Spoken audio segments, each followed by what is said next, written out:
This is Sound Vision Voyage. My name is Ruben Mizadier, and this is my podcast, SVV, also known as Sound Vision Voyage. And here I have a special guest, soon to be future CIO.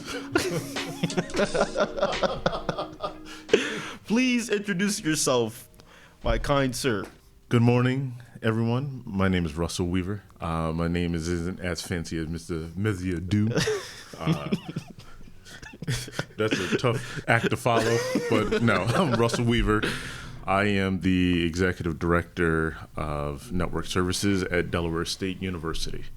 So to bring everything into context, for class, we were assigned to do a podcast that is connected to our website. And my website revolves and focuses on technology, immersiveness, sound, music, art, visuals, things along those lines. And I know that when it comes to art, it can be very subjective. People can have their own opinions about, what is actually art, what's good art, what's bad art. But today in this podcast, I want to focus more on the technology side of art. And this is where we will get into our first segment. Okay. Visual tech today. Visual tech today. Correct. Not yesterday. No. Not tomorrow. No. Visual tech today. Today. Okay. So for my first question that I have for you, I want to know, how do you think visual experiences have changed over the last 10 years? To put that into more further context, for example, let's say when movies in the cinema first came out, or when you first experienced it, how was it back then like it is today? Because how I'm seeing it now, movies aren't as predominant of going to cinema. People would rather go home and watch it at home. Yeah. So when you say back in my day, you make it sound like I was born in the 1950s, where we were reel to reel and black and white and. So back in my day, let's see, movies back then compared to movies now. I think it also depends on the movie itself. Yeah. For instance, Star Wars, back then, New Hope. Yeah. That was impressive back then. And why was that? Because new format of things, but the lasers, things like that.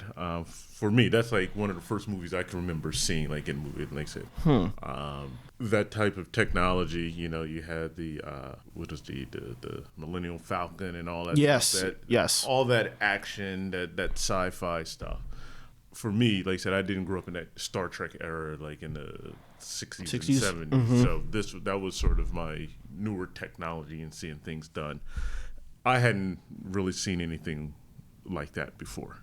So would you say it was one of a kind, hearing that John Williams One theme of a kind. and being able to see how things were when Star Wars first came out?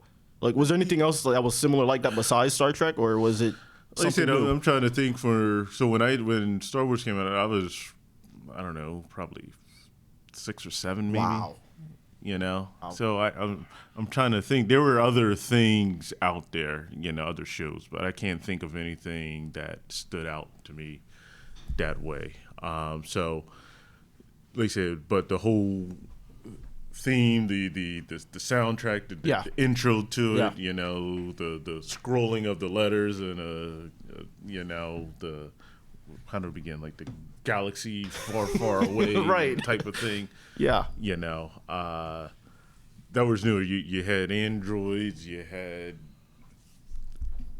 effects that I necessarily hadn't seen before. So for me, that is probably one of the first movies or something that really had some technology, visual technology. It was implemented.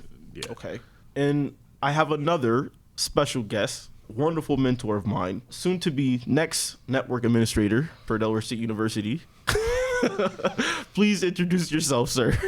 Hi, I'm Gregory Vaughn. I am the network engineer here at Delaware State, or one of the network engineers here at Delaware State. And I work with Ruben as my student worker. And here, Greg has been a huge help for me along my journey of understanding art, understanding life. So I'm very happy to have him as another special guest. And to go back to what we were discussing, I was talking to Mr. Russell about, how visual experiences have changed over the last 10 years. and Mr. Russell was discussing on Star Wars. 10 years? I started back 30 years ago. You should have stopped me. You said 10 years. Hey, it's fine because I think the further back we go, it kind of gives us a different perspective on how things have changed throughout the years. Because even I would say just 10 years ago, how movies were is not nothing how it was or how it is today. I would say for effort that's being put into it, the time, dedication, it's not the same. Like I think for me, like you say Star Wars, I think for me it was Matrix. Matrix was one, and also Avatar. Now, of course, I wasn't. I was very, very, very. No, I wasn't even born yet when Matrix first came out. I think my sister was. But when parents showed me, what year did the Matrix come out? I think it was Was it 90s, 97, 98? It was 2000. Damn. Reloaded, I believe, came out in 2000s, but we can check for that. 99. 99. Yeah.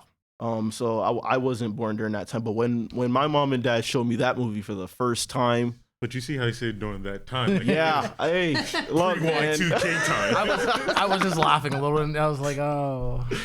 Because, I think during that time, my sister was probably around, because we are 7 years apart. She was probably around, probably 5 years old. Yeah, she was 5 when that movie came out. So even she wouldn't remember. But when watching that movie for the first time, it gave me a different perspective into seeing how something can be done. And still to this day, I feel like a movie like Matrix is very difficult to outdo, because of the creativeness to it and how compelling the story is.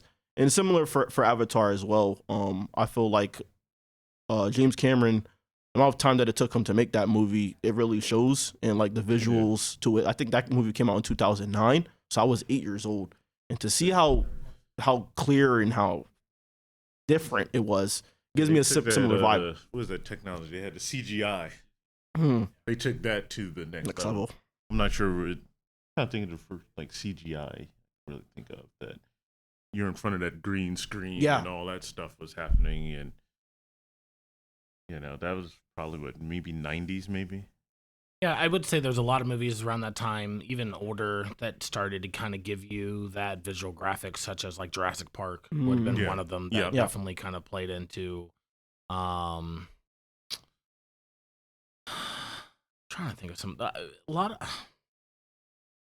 I would say that was also a time frame of animation, so that's the Pixar stuff that we weren't doing before. You look at a lot of cartoons and digital made movies at that time frame were more Muppet based and more in that aspect, and then all suddenly Disney acquired the animation part of Pixar, and now all suddenly we were able to make so many more digital automated character movies. Because beforehand they were predominantly they were drawn. People were drawing, and it was kind of being moved by its visual. Right. Now they could digitally make a character and make them move within the software.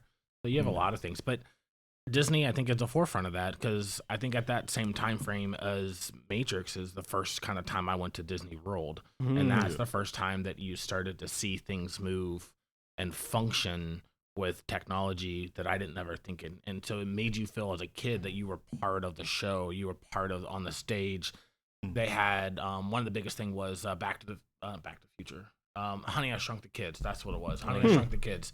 They had a ride where you threw on 3D goggles. Yeah. And you were pretending like you're being shrunk, and the room felt like it got smaller, and then when they splashed the water, the whole room missed, and when the mouse ran, everything went underneath your feet, and so it was like this integrating you from using your imagination to now actually touching all the senses that you've had to make it incorporate more. And I think that's what technology's allowed to happen, especially in the visual and audio world. Right. And I also think I think before you were saying even going to the movies and stuff. Like even when it came out with the IMAX theaters, it was more that surround sound and everything. I remember going to like one of the first IMAX theaters. It was at the Franklin Institute in Philadelphia. It was on like a field trip, but it was a regular sort of educational thing. It was like, all right, you're inside this human heart and you can hear it beating, and you were so close to the screen. It was a different experience than sitting in a regular movie theater. So I think just those type of things enhances the sort of the movies and experience as well. So it's a. You got the enhancement of digital technology where you went from a VHS to what was it before Blu-ray, the CD, the bigger or the Laserdisc. Laserdisc, yeah, because that's actually the first time. Big vinyl albums. That's the first time I watched some of like the second Jurassic Park. I watched it as a kid on the Laserdisc, and my dad had went somehow and bought some money for some good speakers. Yeah, and as a kid, I was terrified because now the sounds of the boom, we watched it in the dark.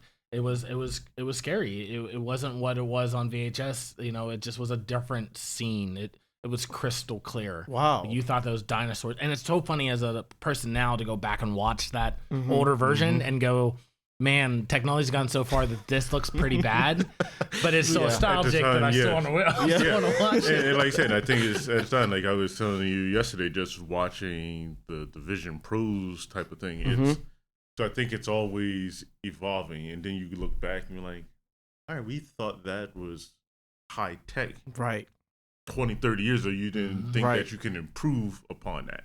You know, he was mentioning VHS and Laserdisc. Who would have thought? Did you ever own a VCR in your house? Luckily, yes. Oh, luckily, yes. All right, good. Because of grandma, yes. Because of grandma. But yeah, it's those type of things of watching it. Like even before, like say I'm the VHS era. Before then, when they had it on, I don't know I don't even know what that thing was called before the. It's like almost an 8-track for videos. It wasn't like. VHS isn't the. It was something before VHS. I can't think of what it's called right now. But I'm in the VHS area. But then it's like, all right, you go to this Laserdisc, and then you go DVDs, and you thought, all right, well DVDs, this is where it's going to stop. Right, and then. You come out with this, all right, we're going to stream it. And then it's. But even when there was the mix of that, there was the mix of the Blu-ray and the red eye because they were trying to figure out who was going to have the better quality. And then that went away between those two and Blu-ray won. But no, he's perfectly correct. And I think I've now told the story 3 times in the past couple of days, so I feel bad for repeating it again. But that same conversation I had with my daughter and her friend when they were playing a game about what you bring to a party. And I talked about bringing a movie to the party. And they were like, who brings a movie? Yeah. We just watch it on Netflix. And I go, my bad. I grew up, I brought a movie to the thing. Yeah. And the conversation kind of led with my family as like, my mom used to let me go on Fridays because I lived across the street from a Blockbuster. And Friday I got off the bus. It wasn't a far enough walk that my parents were scared. And I'd walk over to Blockbuster to try to catch a movie. And if you would walk in and the wall that the new release came in just had the pictures on it, well, your movie was gone. Right. Wow. You couldn't watch it. So they all got rented out. And so then you had to, go with your second or your third choice or whatever it was. It was the same thing with video games. My parents wouldn't buy video games. Yes, you had to go rent video games. So you would go with your friends to Blockbuster and you guys would pick a game and you guys would rent it. You'd play it all weekend and then return it back Monday. Wow. So was Blockbuster like the modern day Netflix? Yeah. Essentially, okay. It was Netflix on just in person. Blockbuster, like if you ever take business class, though, that is one of the key business moments in history. Blockbuster didn't adapt to the time. Wow. That's why they went out of business because they had brick and mortar stores and Netflix came in and is like, guess what? First, we're going to start this mail service. You don't have to go to the store. You can just get your movies from the mail directly. Then when they came out the streaming platform, I think I'm still paying Netflix for the CD, even though I haven't gotten, because I think I still owe them a CD. Wow. Probably something I've rented because you didn't get your next movie until you sent the other one back. I think I have one that I've never sent back and they still charging me for it probably 20 years later. Wow. But I remember, every Friday you would wait to like, oh, we're going to the video store. We're going to pick out the movies we want to see. Right. And or waiting to go to a movie, to go see a movie. I remember what movie I see. It's a bad movie. I shouldn't even be saying on this. Mr. Russell. It's not a movie worth. But it was like I had to catch the bus. Yeah. Me and my friend, the late movie. It started like 11:30. It was House Party 3. Oh wow. With Bernie Mac. It's not even the first two. It's when they were with what's the group Immature and all those. Yeah. And it was during a snowstorm and everything. Wow. But no, those are. I think that I think today the technology has made it easier to experience the movies, which I don't think you get the same experience. Right. Yeah. Like the younger generation, like I said, you're around a couple years older than my son, but going to, all right, I got to go with my friends to go catch the bus to go to the movies. Right. Or we're, like you said, with his daughter and their sleepover. All right, we're bringing a movie to there. That's part of the experience. Right. Of having or hanging out with your friends. Like, all right, it's not easily accessible. Absolutely. Yeah. It's not in the palm of your hand. So it's like, oh, all right. We have to make a little effort to have fun. But I think that also applies in also video games as well too. Yeah. Because you look at what we did before. I make kind of a joke that there really wasn't an online platform when I first started playing video games. It was all internal, and so the way technology has gone in good and bad ways is even though I can have a platform now where I can talk to anyone around the world, I'm almost isolated into my room or at my office or my desk or wherever I play. Before, it was a little bit more, if you wanted to play with other people, you had to go get connected with them, and you physically had to be next to each other to do what we call a LAN party, which was we would connect the devices together and allow each other to kind of function together. So, but the graphics that technology has allowed and the audiovisual side has influenced that as well, too, to the point that I know I've had older people walk past my screen and go, oh, what football game are you watching? And I'm like, this is Madden, guys. I'm playing that. Right. And it's crazy how life like that can right. be. Yeah. So. And that's a good way for us to segue, because I feel as, there is a connection between movies and video games, and the experiences for both on being able to bring you into a world, again, that doesn't exist, bring you to a place that the director or creator is trying to bring you in. And I think that where technology is going now, they're being able to make that more immersive. And this will be going to our next segment, which is the Apple Vision Pro. And we can probably spend the rest of the podcast talking about this, but we were trying to do our best to remain light on this. Do we have a pair to try on? Unfortunately, I don't think anyone here has $3,500 to spend. But yes, as we were talking about the Apple Vision Pro, when first seeing it, I thought it was going to be like a typical regular VR headset, similar to Facebook's Meta Quest Pro. But after it came out and watching reviews, I kind of had a different perspective of like how much possible it is to create or make virtual reality different.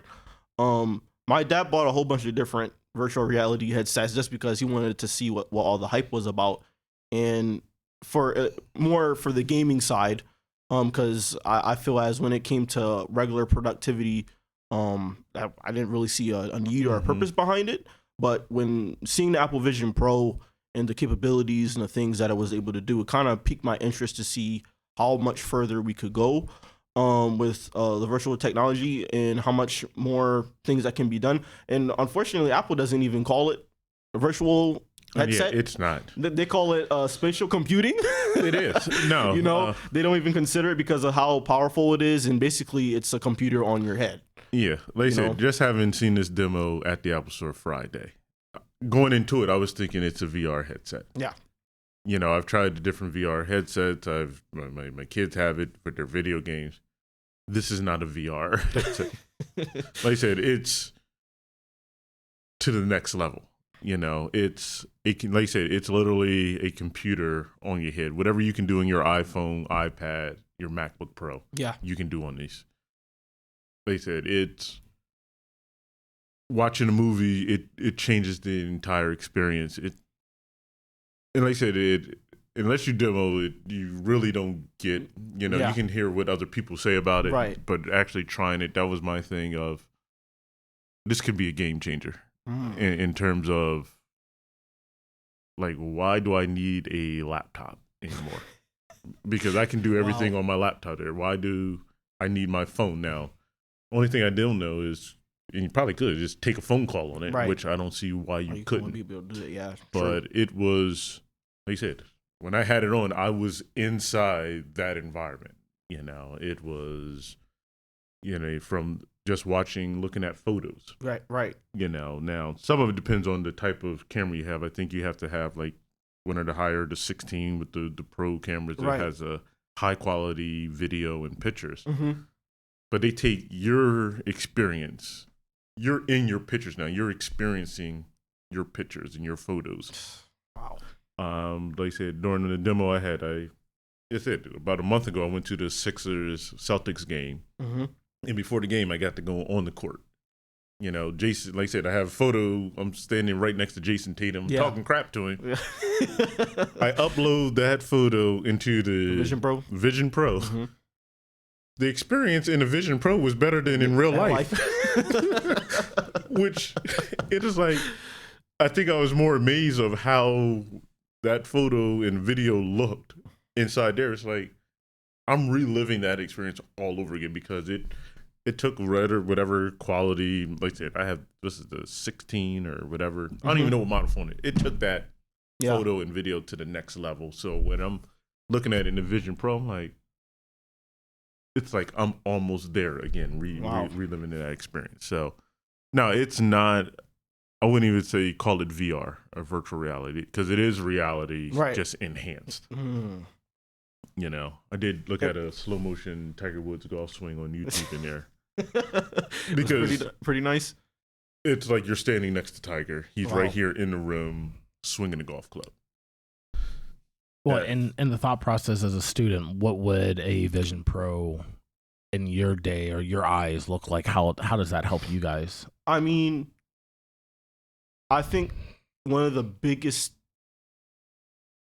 things that I would say that it would help with is literally WebEx kit in your head, basically. Like if I need to be in a meeting or if I need to talk to a professor, if I need to do classes or whatever, I need to do anything, having that all within the Vision Pro will be very helpful, especially for coding. So it's using a Apple VR set would be more suitable than actually attending class, because I would assume then if you were put that on, that would end up separating yourselves from actually attending, like physically attending class.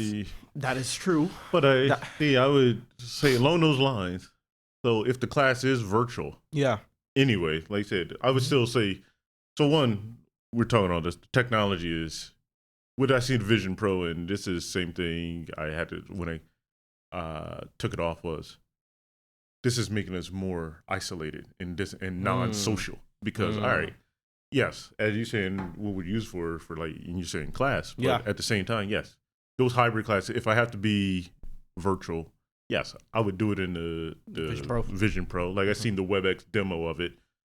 You're in there, it feels like you're in the room with those people.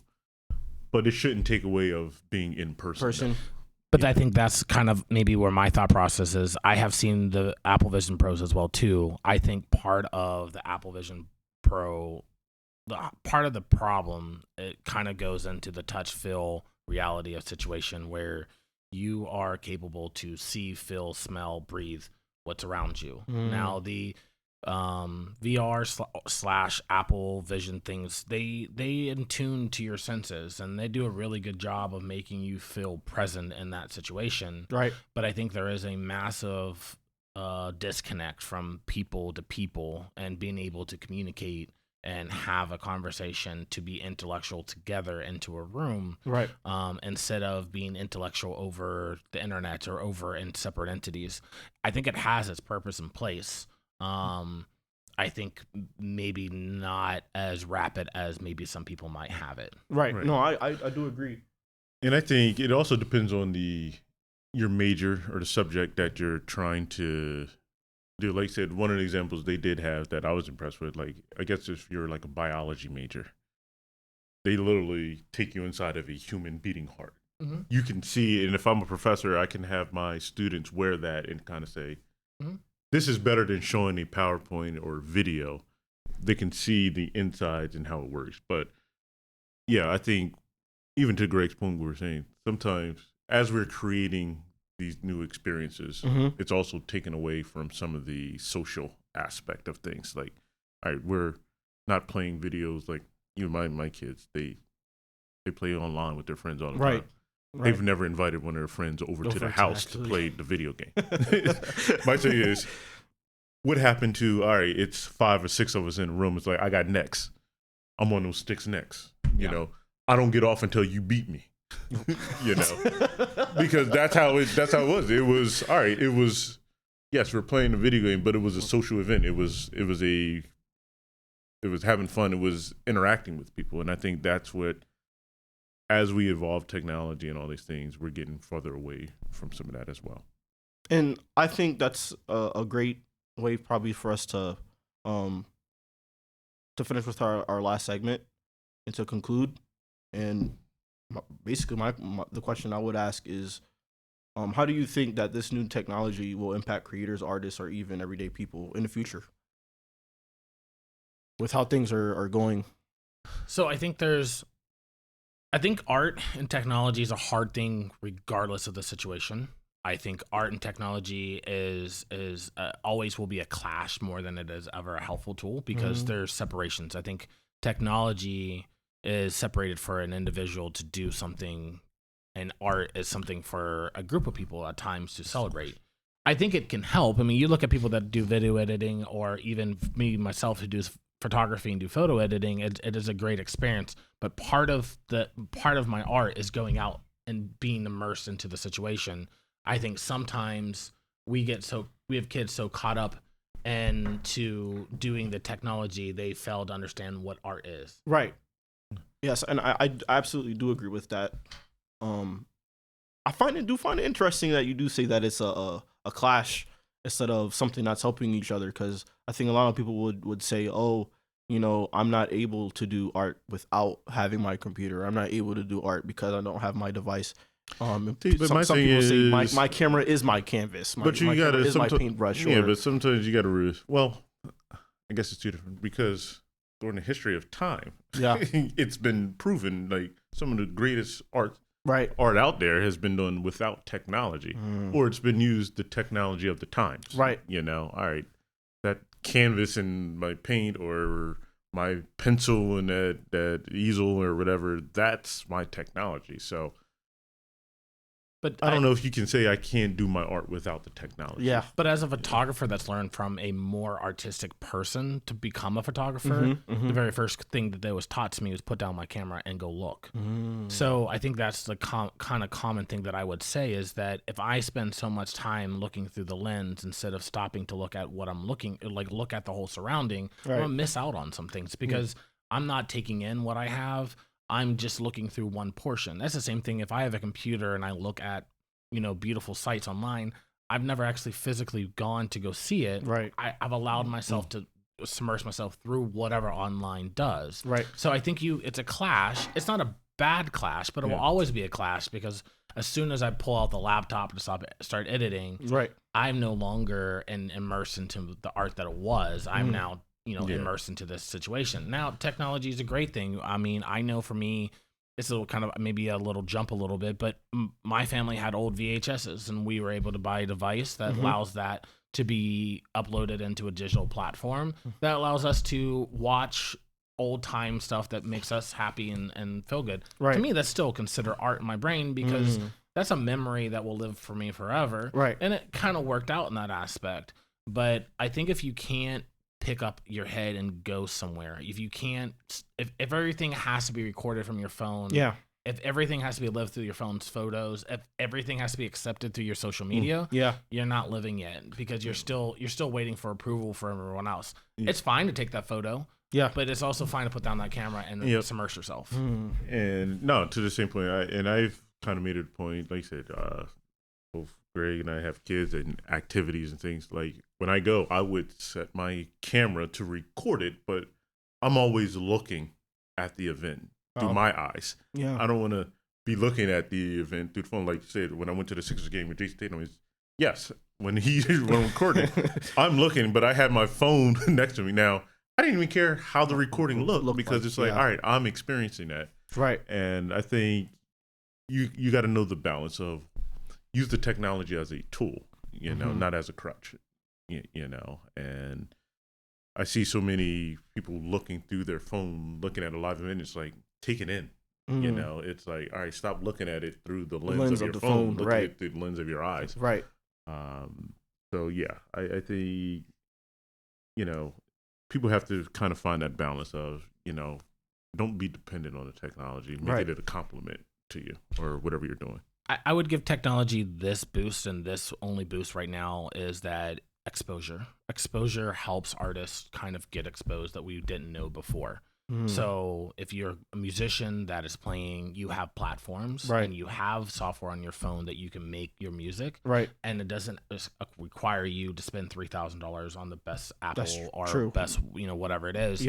And you can get yourself out there fairly quickly. That same thing as being a photographer or a painter or anything else in that creative space. But then once you start to become good at something, you start chasing the technology and stop chasing the art, because now getting recognized. Now I need that 5,000. Now I need this Mac Studio. Now I need to do, and you don't need that because you got where you are by being basic. And so it doesn't always mean that you got to go chase the technology. It means you just got to continue to chase the art and then use the technology to fill in the voids that you have in between those two. And I'll probably end with this to conclude, because I think that how you stated it was very interesting. A very famous DJ, David Guetta, had the opportunity to go to Daft Punk's house because they wanted to play music, and they invited David Guetta to their studio. When David Guetta went to the studio, he was expecting huge speakers, huge mixer, huge recording studio. They had none of that. It was a basic mixer, a basic setup, and he was so disappointed because he was like, "You guys are making hits with this stuff, really?" And he basically concluded saying that it's not about the gear. It's about the creativeness. It's about the time you take. It's about the effort that you put into creating something great. And, you know, I think that's something that does need to be said and heard, because I think and nowadays with my generation specifically, we look at someone and how great they are. We look at, you know, the stuff that they have, and we think that that's what got them to get to the position that they got to. Especially when it comes to being an artist or being an actor or anything like that. But I think it's the grind. Absolutely. You got to put in the work. Put in the work, absolutely. Like I said, if, you know, I'm going to say it, if I'm a bad singer, it doesn't matter how much technology I have to be a good singer. I mean, you can put that auto-tune, Mr. Russell. You know, that auto-tune might help you out a little bit. A good singer doesn't need technology. They can just go out there and just sing. Yeah, that's true. Without the technology, do it a cappella.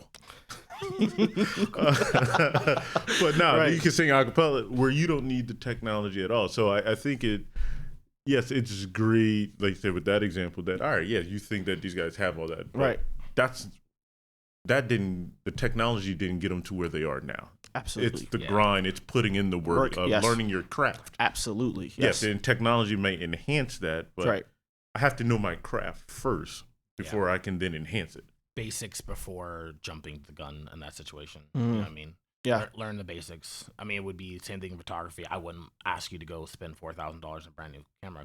Go buy a $400 camera, $200 camera, and shoot shots and then work yourself up. I wouldn't ask you to, you know, use the best software to video edit. Just video edit and see where it goes, and it just kind of goes from there. So, but we all forget basics, and all the greats have basics. If you're a DJ and you're rocking the party, no matter what equipment you have, if you don't got the right playlist, that party ain't gonna do it. All right, I could do that same playlist with my grandparents' vinyls. But don't let the technology substitute the grind and the effort that you have to put into it. You were talking about DJing. Timberland talked about that. About decent amount of his career, his sounds was him outside banging and hitting stuff and just recording it on a cassette tape and bringing it in. So there's probably about a good 20 songs that we all know of hit songs that he's created. Were just random songs down the street, random noise from down the street that he was making. So it didn't really mean he needed technology. He just needed the at the end of the day to. And that's funny. You said that. Yesterday morning, I'm riding in, I'm listening to the radio, and they had DJ Khaled on there. He was talking to Cool J, and he was like, his thing was, all right, if I can make the sound with my mouth, I know I can scratch it or whatever. And that's how he's like, all right, if I can't make it with my mouth, I can't do it on the turntable or whatever. And so, it's something, it's like, all right, forget the technology. Can you do this job without the technology? You know, like, because that's how you always have to approach it. If I didn't have this piece of technology, could I be an artist without it? Can I take a photograph? Can I be a good photographer with a bad camera? Like, all right, I'm doing Polaroids. Hey, wow.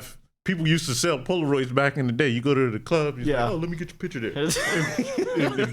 and a picture of a drop cloth, and people would pay. Oh, all my right. goodness. But it's, can you do the job, or whatever? Can you make art without the technology first?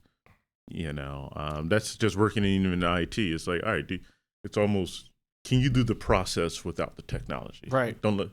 If you can't do the process without the technology, even with the technology, it's not going to work. This is why I appreciate all of you guys of your knowledge and your experiences.